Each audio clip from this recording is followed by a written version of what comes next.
siang menuju sore Bu Kristi. Yang menuju sore Bu Marta Apa dan tim Mirai Aset, apa kabar semua Bu Kristi? teman-teman. Baik Bu Marta, semoga kita semua dalam keadaan terbaik. Baik, terima kasih banyak Bu Kristi sudah join dan ternyata yang join juga luar biasa nih udah 100 orang Bu Kristi dan saya kebetulan belum memperkenalkan Bu Kristi. Jadi sekalian ya, selamat sore nih sahabat Miraset semuanya. Hari ini kita mau ngobrol, biasanya kita ngobrol terkait emiten, biasanya satu emiten. Hari ini spesial, 2 emiten buat sahabat Miraset. Dan kita sudah ngobrol narasumber kita yang luar biasa, ada Bu Kristi Grasela. Di sini selaku Corporate Secretary dan Investor Relation dari PT Pantai Indah Kapuk 2 TBK atau dengan kode saham PANI. Dan hari ini kita bukan cuma ngobrolin PANI ya Bu Kristi.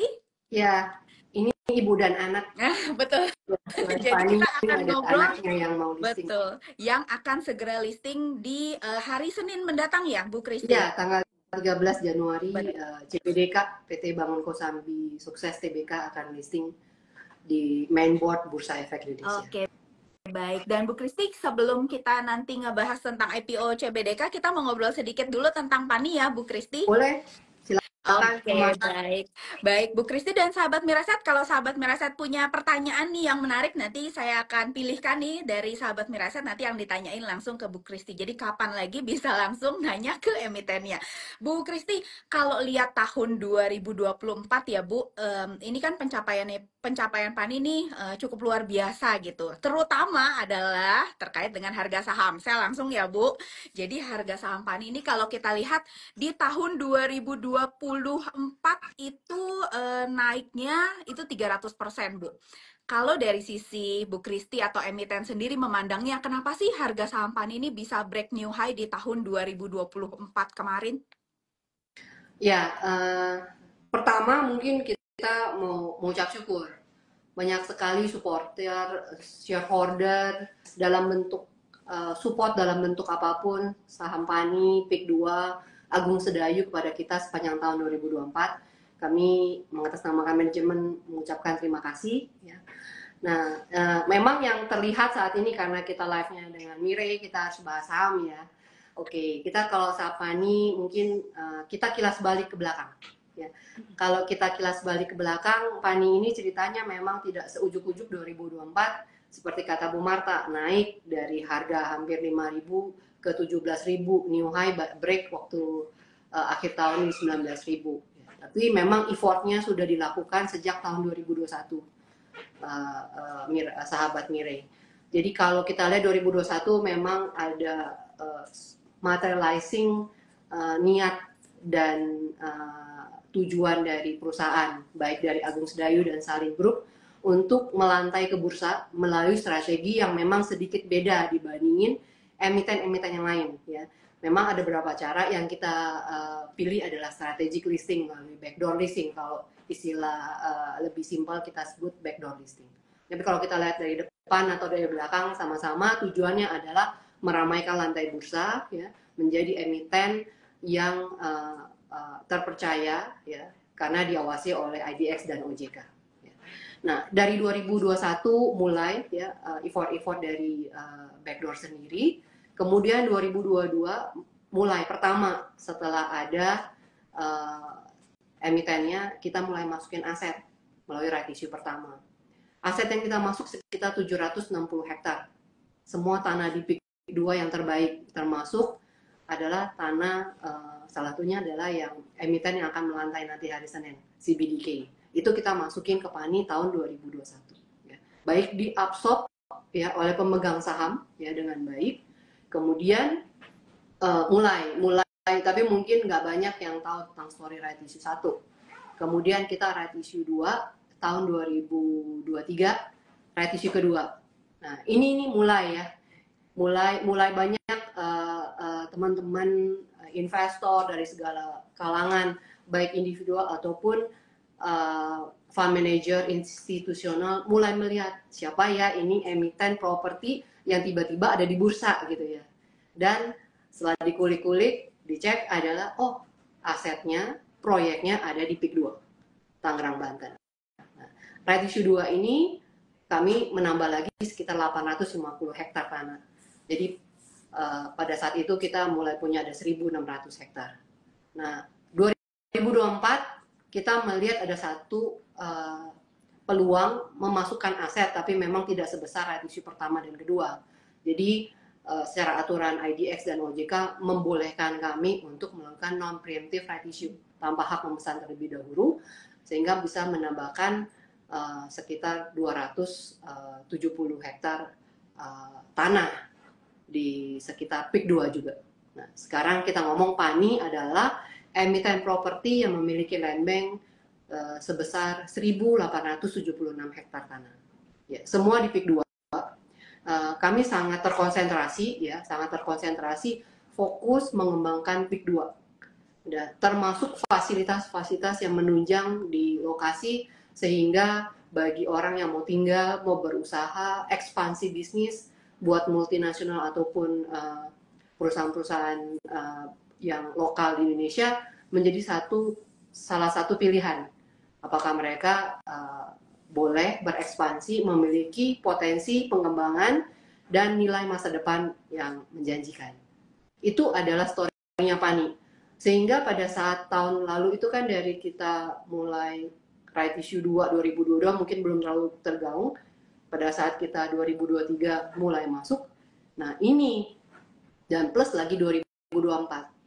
Jadi saya rasa investor-investor yang bisa dan menghitung dengan baik valuasinya PANI sudah mulai menyadari, oh ya valuasinya ini harusnya harganya di berapa gitu. Jadi kita terima kasih sekali ya, publikasi memang penting. Salah satu Mirai juga kita pernah join event juga ya Bu, betul, di tempatnya betul. Kita juga di Aloha ya, di Aloha di tahun 2023 ya Bu, waktu ya, November iya, tahun. Waktu itu mungkin nggak banyak yang tahu tentang PANI, tapi melalui seperti broker-broker seperti Mirai kita dibantu untuk diperkenalkan kepada publik gitu.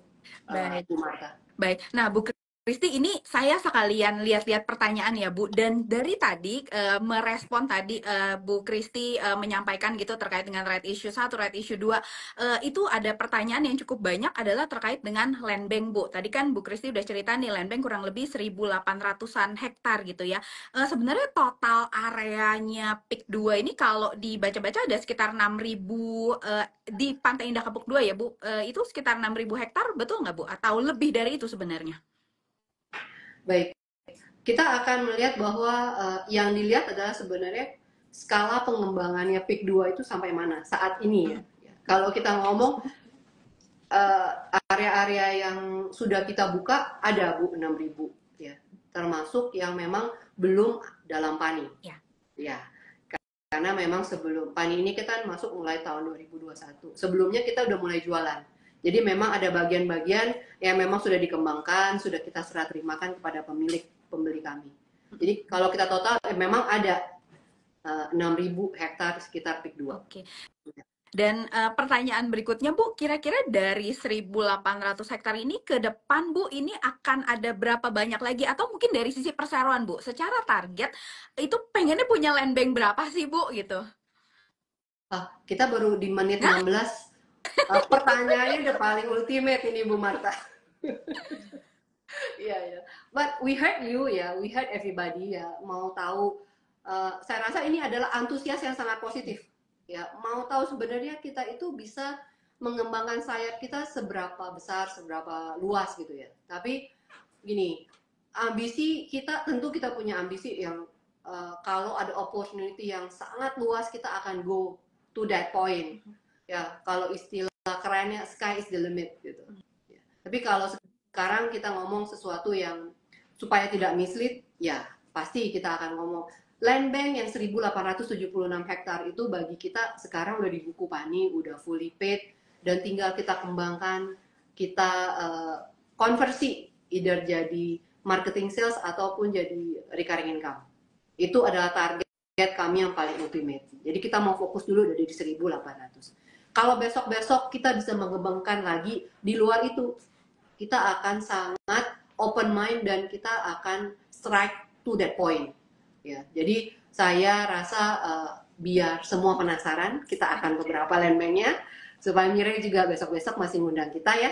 Jadi setiap kali kita masuk Land Bank kita kasih tahu kita lah sama Mirai.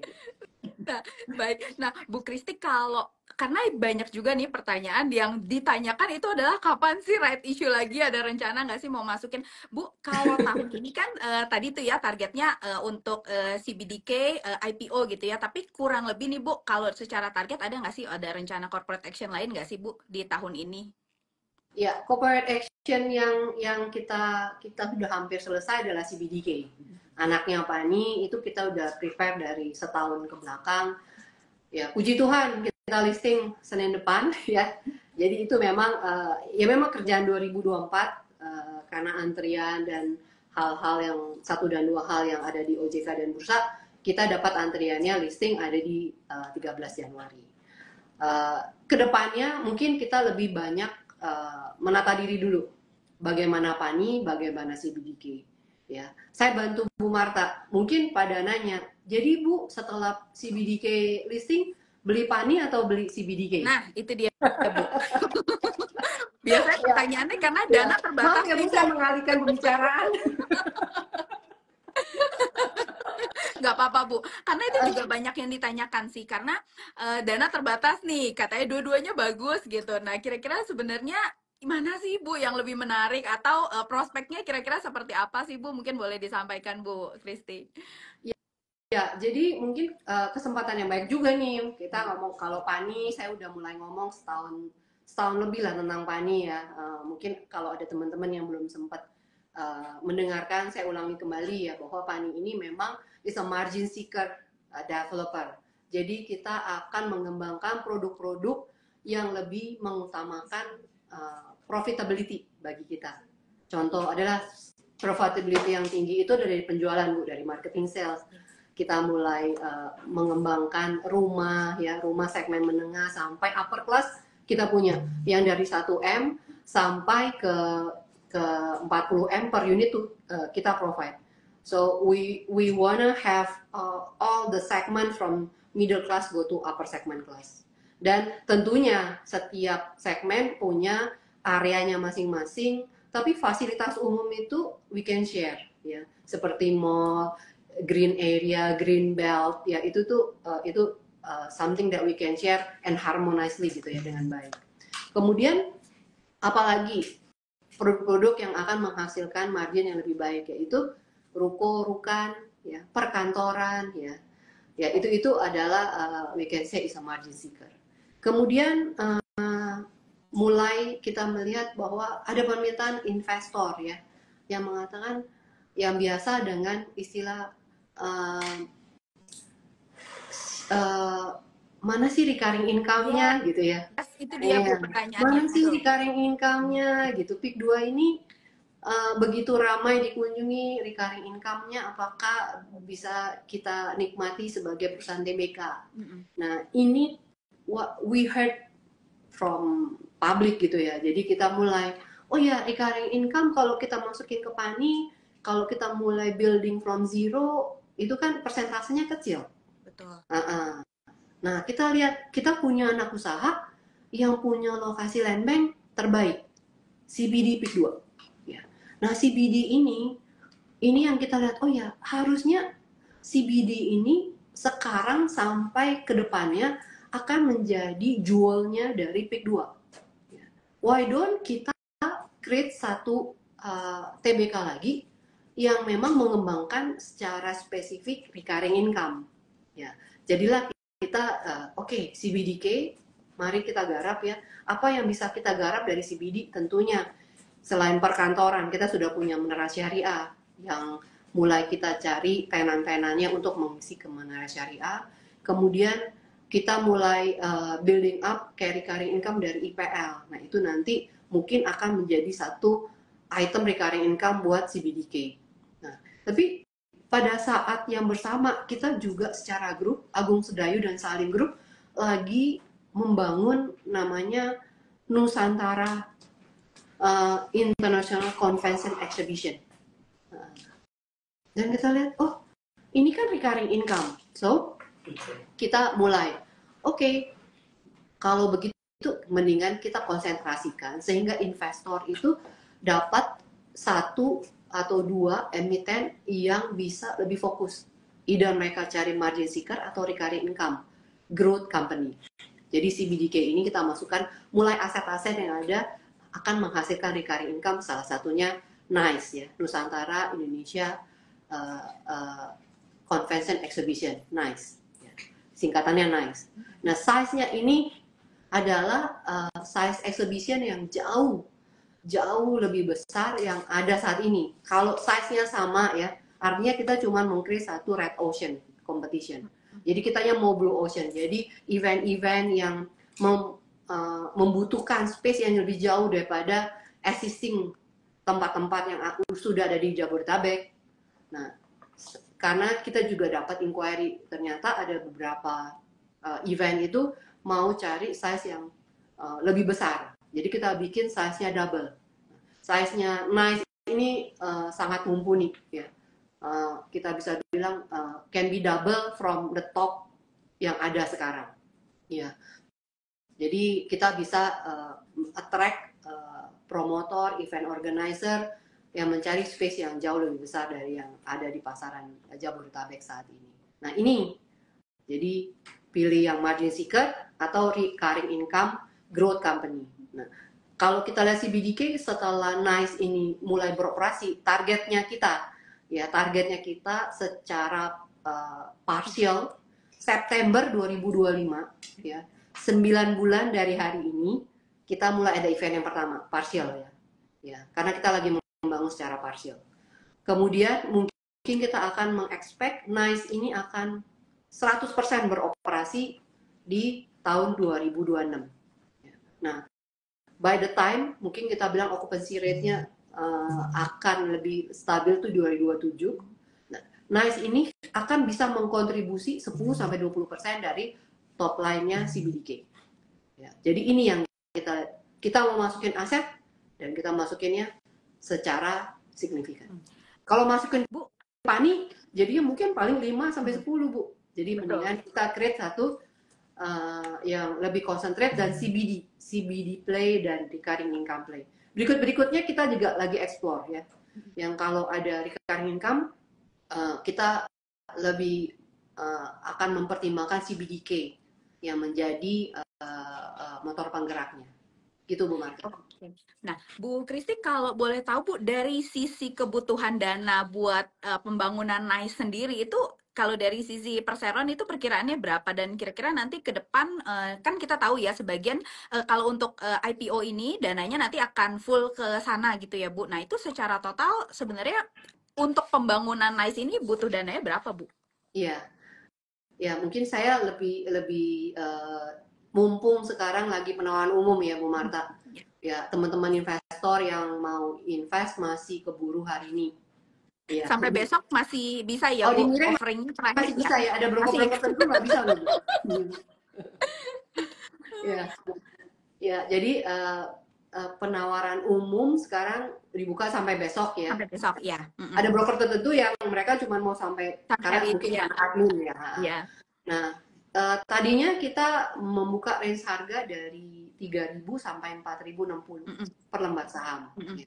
Nah, dari yang paling bawah 3.000 ini kita berharap menghimpun sekitar 1,7 triliun sampai harga paling kanan adalah 2,3 triliun. Dengan animo yang begitu banyak untuk CBDK, kita memutuskan adalah harga yang paling kanan, yaitu 4.060.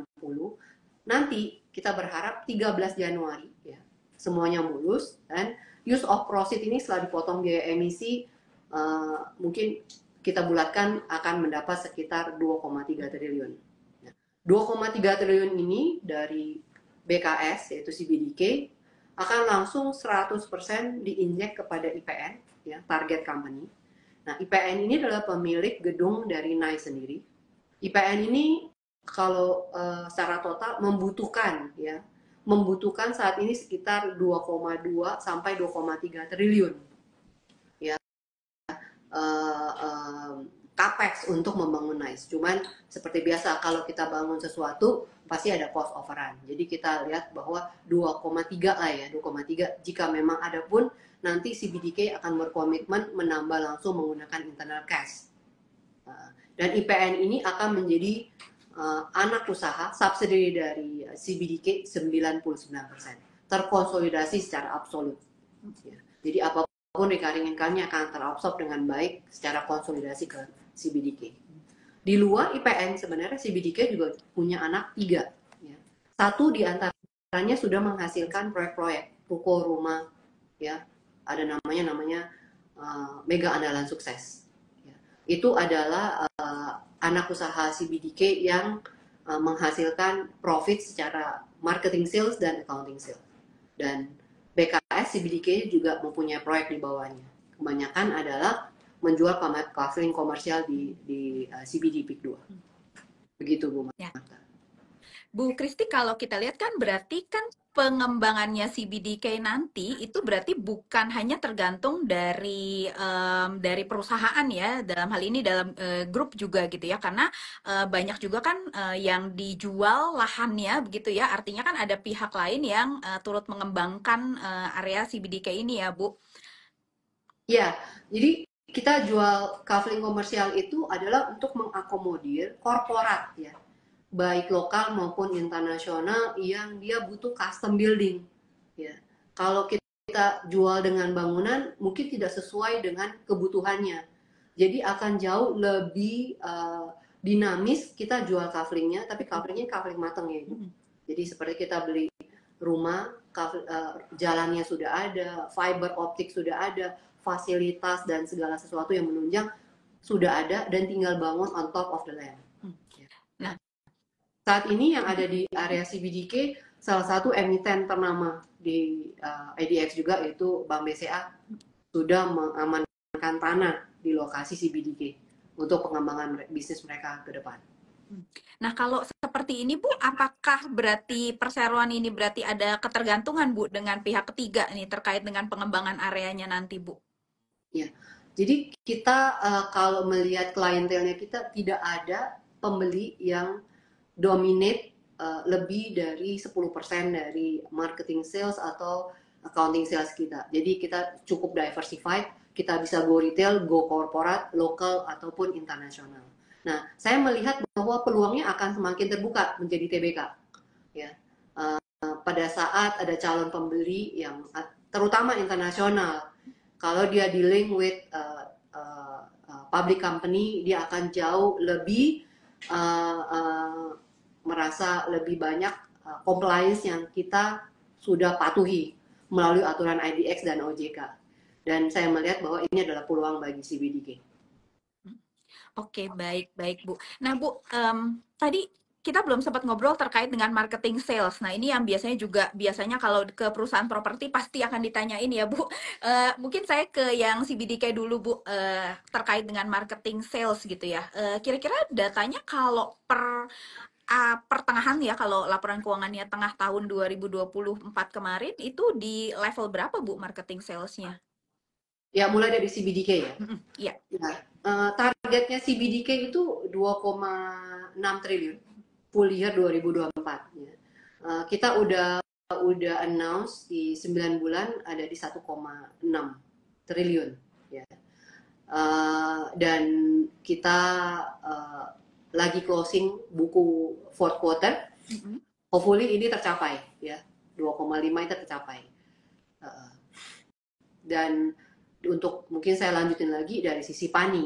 Ya, PANI target kita 6 triliun di 2024. Kita sempat upsize target dari 5,5. Tadinya target 2024 itu 5,5 triliun. Pada September kita upsize jadi 6 triliun. Karena kita melihat ada potensi penambahan target di kuartal 4. Dan di 9 bulan 2024 PANI sendiri mencapai 78%, 4,7 triliun. Jadi performance penjualan marketing sales di Peak 2 ini cukup menjanjikan. Ya. Dan kita berharap ini akan carry forward ke 2025. Ya. Kita mungkin kalau 2024 kita sebut tahun politik gitu ya, orang cenderung wait and see. Cuman kita tidak melihat animo hasil itu terjadi banyak di daerah kita. Dan kita lihat sudah Oktober incumbent sudah Pak Prabowo dan kabinet sudah on job ya sejak Oktober. Kita lihat mungkin 2025 ini kita berharap merupakan tahun yang take off area lah buat properti. Dan tentunya pasti kita berharap banyak sekali policy dari pemerintah baik yang moneter ataupun secara aturan pemerintah yang pro properti, terutama sektor properti yang ada di kita. Gitu. Kalau kira-kira angka 2025 Bu Kristi marketing sales ada yang bisa di-share Bu dari target sekitar 6 triliun ini ada target pertumbuhan berapa? Ya, kita sih sebagai korporat ya tentunya top level management selalu mengindikasikan a growth story gitu ya. Kita tidak berharap perusahaan itu menjadi stagnan, tapi kita maunya growth story. Kita masih menunggu final budgeting juga ya, tapi dari 6 triliun itu dipastikan pasti ada growth story. Angkanya berapa nanti kita akan simak bersama di kemudiannya. Baik Bu, berarti porsi dari CBDK ini semuanya berarti masuk ke PANI ya Bu untuk marketing salesnya? Iya, kalau marketing sales kita tidak melihat statutory ataupun legalize ya. Jadi memang kalau marketing sales selalu secara sektor praktis akan diabsorb 100%. Oke. Nah Bu, kalau dari sisi revenue sendiri Bu, karena CBDK kan tadi Ibu bilang juga areanya premium begitu ya, salah satu yang memang penyumbang utama gitu ya untuk PANI sendiri ya Bu. Itu kalau saat ini sumbangannya berapa Bu dari CBDK ke PANI Bu? Ya. Dari tadi 2,5 triliun itu sekitar 40% itu ada dari sumbangannya CBDK. Oke, baik. Berarti memang cukup dominan begitu ya, Bu. Iya. Untuk kita identify PANI ini asetnya memang the most prime location is CBD area. Oke. Baik, Bu, tentunya dengan IPO-nya CBDK, kemudian nanti rencana selesainya NICE itu tentu saja dari sisi recurring juga nanti dari PANI akan mendapatkan manfaatnya ya Bu, karena kan anak usahanya menghasilkan recurring begitu ya? Iya, nanti akan terkonsolidasi sendiri ke atas secara otomatis ya ke PANI. Iya. Nah Bu, kalau untuk CBDK sendiri Bu, kalau saat ini dari porsi, kalau dari tadi ya saya mencatat sekitar 10-20% targetnya Bu. Kalau overall Bu, dari sisi recurring income ini kira-kira targetnya recurring versus non-recurringnya CBDK di berapa persen Bu untuk ini? Misalnya tahun-tahun ke depan gitu. Iya. NICE ini memang karena size areanya, karena bisnisnya juga MICE baru ada di area kita, jadi memang dia sekali masuk bisa ambil porsi 10-20%. But meanwhile kita juga mesti lihat pertumbuhan dari marketing sales. Ya. Nah, saya rasa sih kita akan stabilize di angka 25% juga bisa dengan memasukkan aset-aset yang baru nanti, yang sekarang masih dalam tahap researchnya kita dalam tahap godok, belum kita mulai bangun. Nanti kalau mulai bangun, nanti kita akan announce ya ada aset-aset recurring income baru yang akan kita launching di CBDK. Ya. Tapi kalau kita lihat memang big chunk-nya ini ada di NICE sebenarnya. Oke. Bu, kalau melihat CBDK ini IPO di tahun 2020 di awal tahun 2025 ya Bu, dengan kondisi market yang sebenarnya nggak mudah gitu ya, karena kita lihat market kita ini lagi lesu darah gitu ya, dan IPO ini kelihatannya cukup membantu begitu ya. Nah, sebenarnya Bu, kalau dari sisi perseroan Bu, kenapa sih sebenarnya memilih seberapa urgent sih sebenarnya untuk IPO NICE ini CBDK ini Bu? Ya, tentunya kita pengen launching di market yang paling sempurna. Cuman kan persiapan IPO itu tidak hanya a flipping of hand. Kita juga mempersiapkannya setahun lebih. Ya. Dan kita juga harus ikutin aturan-aturan yang ada ya, terutama mulai kita persiapkan diri untuk bisa filing registrasi 1 sampai ke 3 di IDX dan OJK. Jadi memang timing the market is the most impossible, yeah. But I think with any market that's happening, kita lihat sih cukup suportif untuk CBDK. Ya, kita lihat-lihat dulu ya. Tapi kalau saya lihat yang IPO belakangan cukup menggairahkan ya Bu Betul. Marta. Ratusan kali oversubscribe-nya nah Bu. Kalau buat CBDK kan memang belum full offering nih ya Bu, belum full sampai besok. Tapi kira-kira gambaran itu apakah sudah mulai terlihat nih Bu oversubscribe-nya? Sudah ya. Tapi ini kan datanya takutnya kalau saya kasih tahu itu data yang kemarin gitu. Tapi oversubscribe sudah kelihatan Ibu. Oke, jadi kita akan menantikan sangat menantikan ya tentunya nanti di hari Senin, dan sahabat Miraset, untuk sahabat Miraset yang tertarik untuk join di IPO CBDK tadi ya, bahwa besok itu adalah masa penawaran umum terakhir. Jadi pastikan dananya siap, itu penting ya. Jadi supaya nanti pada saat diambil di RDI itu nanti dananya ada, dan harganya di 4.060 ya Bu Kristi. Ya, 4.060. Iya, Bu Kristi, banyak yang bilang bahwa valuasinya CBDK itu lebih menarik daripada valuasinya Pani. Dalam hal ini lebih murah, Bu. Pani lebih premium. Kalau menurut Bu Kristi gimana, Bu? Ya. Ini kalau kita lihat valuasi, tentunya Pani ini kan masuknya dengan CBDK dengan cara yang berbeda ya. Kalau IPO kita kan harus menawarkan kepada publik ya, dan masuknya nggak bisa satu-satu. Nah, kalau Pani kan kita masuk dari right issue 1, 2, non preemptive gitu ya. Ada dana internal yang kita masukkan, tanahnya lagi. Kalau CBDK kan melalui IPO gitu ya. Memang caranya jadi beda, sehingga starting point-nya pasti beda. Ya. Nah, pada saat sekarang kalau kita balikin ke starting point-nya Pani, waktu kita right issue 1 juga memang valuasinya juga murah. Ya. Tapi setelah orang mulai mengenal, orang menginvest dan mengecek ke lapangan, ternyata delivery rate-nya dari janji-janjinya PIK 2 ini di lapangan itu sesuai ya. Jadi kalau kita lihat Sabtu Minggu kalau ke PIK kan antri ya Bu, keluar masuk antri ya. Terus kalau kuliner opsi-opsinya yang banyak dan yang baru-baru ada di PIK 2 iya. Jadi memang kalau kita ngomong Pani, tentu valuasi premiumnya Pani ini there's a reason for it. Ada alasan untuk valuasi itu. Kalau mengecek land banknya Pani 1.876 hektar dari ujung sampai ujung itu sudah ada jalan dengan baik, proper, ngecek satu-satu.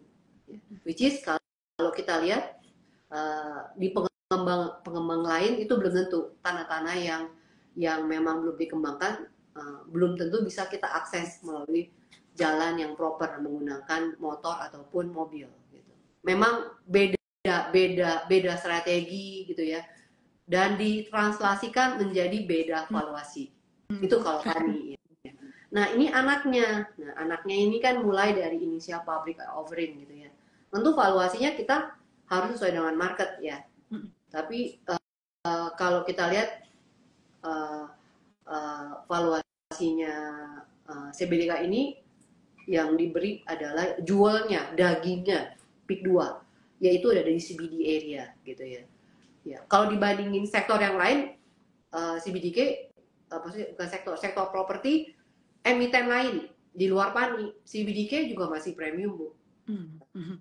Iya. Tapi mungkin saya bisa mengkonklusikan yang dilihat adalah eksekusi dari pengembang seperti apa itu akan ditranslasikan menjadi valuasi. Ya.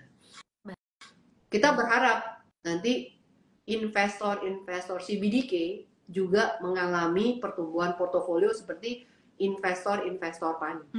Kita berharap ya. Yeah. Tapi semua adalah mekanisme pasar. Ya. Jual beli ya, dan perkembangan harga saham itu ada di pasar ya. Tapi kita turut mendoakan semoga historinya Pani terulang di CBDK, semoga. Amin Bu, yang kenceng amin. Bu Kristi, saya mau tanya terkait resiko ya Bu. Jadi karena PANI kemudian CBDK ini kan mengembangkan area di satu area begitu ya, yang artinya memang belum ada diversifikasi tanah di tempat lain gitu ya. Sebenarnya kalau dari sisi perseroan Bu, apakah ada urgensi untuk melakukan diversifikasi ke lahan-lahan lain di luar PIK 2 nggak sih Bu? Baik, mungkin ini adalah strategi bisnis ya Bu ya. Kenapa kita memilih terkonsentrasi di Big 2 gitu.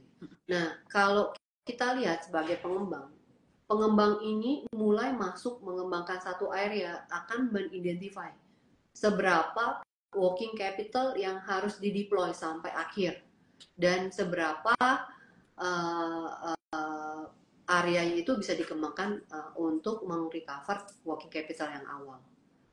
Jadi itu adalah satu pertimbangan.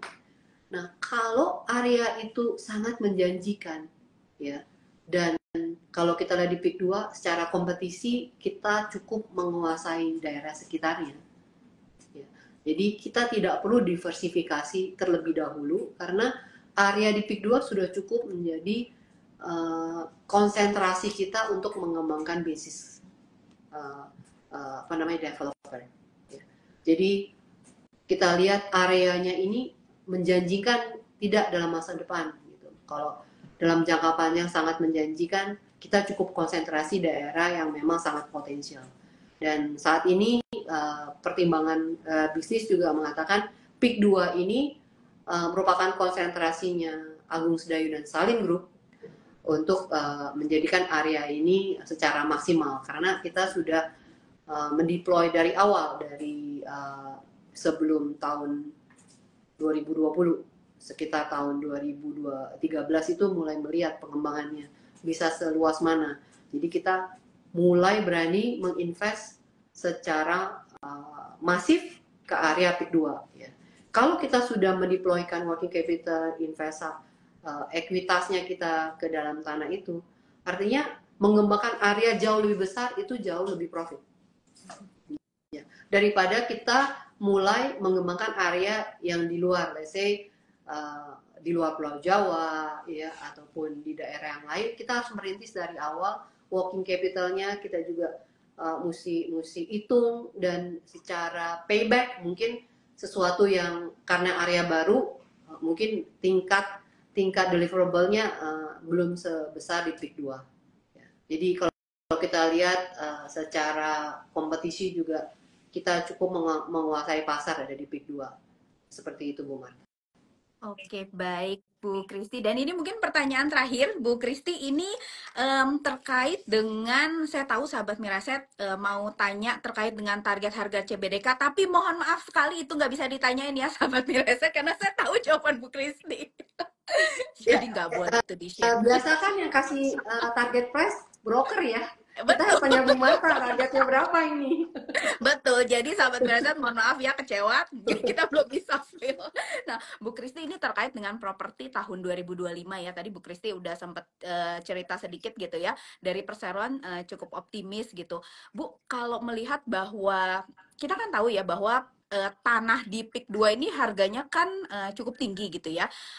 Tadi Bu Kristi juga udah sempat bilang ada yang 30 juta per meter gitu ya. Nah, itu kalau melihat Bu di tahun-tahun ke depan nih, kira-kira dari sisi kenaikan harga ini apakah masih bisa mengalami kenaikan? Jadi yang saya mau tanyakan, karena tentu saja ini mempengaruhi minat ya, minat dari investor ke depan, yang nanti akan mempengaruhi juga terhadap kinerja perseroan. Nah, so far nih permintaan di PIK 2 nih seperti apa Bu?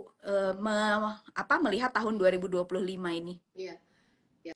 Kita balik lagi ke basicnya pengembangan kota satelit city kawasan ya. Jadi yang jadi benchmark itu mahal atau murah adalah pada saat kita beli tanah itu kita dapat apa selain tanah kita, ya. Apakah jalannya hanya ROW-nya 10 sama 50 meter itu beda jauh Bu, ya. Dan satu lagi ada fasilitas apa nih area-area terbuka yang kalau kita harus enroll membership di gym, nah dengan area terbuka ternyata kita bisa berolahraga di daerah sekitar kita, ya.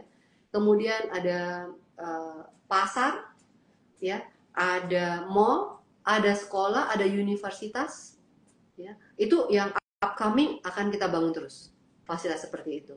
Nah, yang terbesar saat ini selain NICE, ya, kan NICE ini kan akan menjerit banyak sekali visitor. Opportunity yang akan dijerit dari number of visitor yang masuk ke PIK 2 sangat banyak di PIK 2, di NICE ini. Kemudian yang kedua yang mungkin bisa saya kabarkan, ya, kepada sahabat Mire adalah tol Kataraja. Kalau pengembangannya sudah sangat bagus, ya, fasilitas sudah sangat bagus, jalan-jalan sangat lebar, 4 lanes, 5 lanes di dalam area pengembangan PIK 2. Tapi kalau aksesnya dari luar nggak bisa, mau keluar dan mau masuk tidak bisa, artinya value dari kawasan tersebut juga harus dipertimbangkan. Apakah sudah worth it untuk harga demikian. Nah, kita sedang membangun tol Kataraja. Seksi 1, interchange pertama akan kita buka di kuartal 1 ini. Ya. Ya, jadi teman-teman kalau yang memang belum update tentang Kataraja adalah interchange pertama itu ada di CBD area, di CBDK. Itu interchange pertama, toll gate pertamanya. Nah, dari toll gate itu jika ditarik kita traveling dengan kecepatan 100 km nyetirnya, rata-rata kalau tol 100 km tambah hambatan, ya, normalnya gitu ya, itu 7 menit udah sampai Soekarno-Hatta, vice versa, back and forth. Jadi dari Soekarno ke interchange pertama Kataraja juga 7 menit. Jadi itu another, saya terlalu banyak ya ini. Harusnya kita bikin bersesi-sesi ya Bu ya, enggak apa-apa. Ini time constraint kita kasih tahu ya, apa yang menjadi peluang di PIK 2. Ya, jadi kalau airport sebegitu dekat 7 menit dari PIK 2, artinya dari number of traveler yang landing di Soekarno-Hatta itu, let's say lah 10-20% mereka mingle dulu ke PIK 2 gitu ya. Itu akan menjeritkan banyak sekali ekonomi potensial buat PIK 2. Nah, itu tol Kataraja. Nah, kemudian itu ke airport dan kemudian akan ke JOR dan tol Inner Ring Road ke Tomang, Periuk, dan ke Auto Ring Road yang ke Pondok Indah. Jadi ada alternatif sahabat Mire yang biasa nanti, yang sekarang sampai saat ini, yang ke PIK 2 harus lewatin PIK 1, lewatin 2 pulau baru ke PIK 2. Nanti kalau Kataraja udah buka, langsung melipir ke Sediatmo, masuk ke PIK 2. Itu akan menghemat sekitar 10 menit sampai 15 menit buat sahabat Mire untuk sampai ke PIK 2. Jadi balik lagi, murah mahal tergantung apa yang dibangun, apa yang diberikan dan dideliver oleh pengembangnya sendiri, Bu Marta. Oke, baik Bu Kristi. Bu Kristi, ini karena ada cukup banyak yang tanya terkait dengan dividen CBDK, mungkin saya boleh kasih ekstra ya Bu. Jadi mungkin boleh disampaikan Bu. Listing loh Bu, belum listing dan bisa jadi. Oh iya. Iya, Bu. Oke Bu, oke. Iya, Bu, maaf. Terkait dengan dividen, Bu. Jadi kalau kita lihat ini dari kira-kira tahun ini perseroan apakah ada rencana sudah mulai membagikan dividen nih, Bu?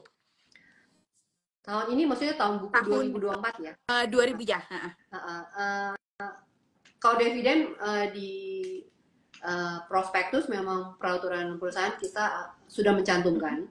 Kita akan mengusulkan dividen tiap tahun dan demi kelancaran usaha juga untuk kepentingan shareholder kita cap di 40% maksimum dividen gitu ya.